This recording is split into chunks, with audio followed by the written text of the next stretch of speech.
ವಿಷಯ ಮಕ್ಕಳ ಹಕ್ಕುಗಳು. ನನ್ನ ಹೆಸರು ಖುಷಿ. ನನ್ನ ಹೆಸರು ಪ್ರತೀಕ್ಷಾ. ನನ್ನ ಹೆಸರು ದೇವಿಕಾ. ನನ್ನ ಹೆಸರು ವೀಣಾ. ನಾವು 5ನೇ ತರಗತಿಯಲ್ಲಿ ಓದುತ್ತಿದ್ದೇವೆ. ನಮ್ಮ ಶಾಲೆ ಹೆಸರು ಸರ್ಕಾರಿ ಹಿರಿಯ ಪ್ರಾಥಮಿಕ ಶಾಲೆ ಸಂಬಾಪುರ್. ಮಕ್ಕಳ ಹಕ್ಕುಗಳೆಂದರೆ 18 ವರ್ಷದೊಳಗಿನ ಪ್ರತಿಯೊಬ್ಬ ವ್ಯಕ್ತಿಯು ಹೊಂದಿರುವ ಮೂಲಭೂತ ಹಕ್ಕು. ಮಕ್ಕಳ ಹಕ್ಕುಗಳು ಭಾಗವಹಿಸುವ ಹಕ್ಕು, ಅಭಿವೃದ್ಧಿ ಹಕ್ಕು, ರಕ್ಷಣೆ ಹಕ್ಕು.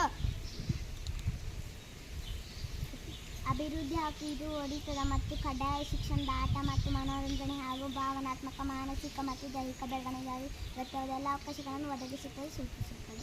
ರಕ್ಷಣೆಯ ಹಕ್ಕು ಇದು ಎಲ್ಲ ರೀತಿಯ ದೈಹಿಕ ಮತ್ತು ಮಾನಸಿಕ ಹಿಂಸೆ, ನಿರ್ಲಕ್ಷ್ಯ, ಶೋಷಣೆ, ದುರುಪಯೋಗ ಮತ್ತು ಬಾಲಕಾರ್ಮಿಕ ಪದ್ಧತಿಯಿಂದ ಮಕ್ಕಳನ್ನು ರಕ್ಷಿಸುವುದನ್ನು ಒಳಗೊಂಡಿರುತ್ತದೆ. ಭಾಗವಹಿಸುವ ಹಕ್ಕು ಇದು ಮಕ್ಕಳ ಮೇಲೆ ಪರಿಣಾಮ ಬೀರುವ ಯಾವುದೇ ನಿರ್ಧಾರದಲ್ಲಿ ಭಾಗವಹಿಸಲು ಇರುವ ಹಕ್ಕನ್ನು ನೀಡುತ್ತದೆ. ಧನ್ಯವಾದ.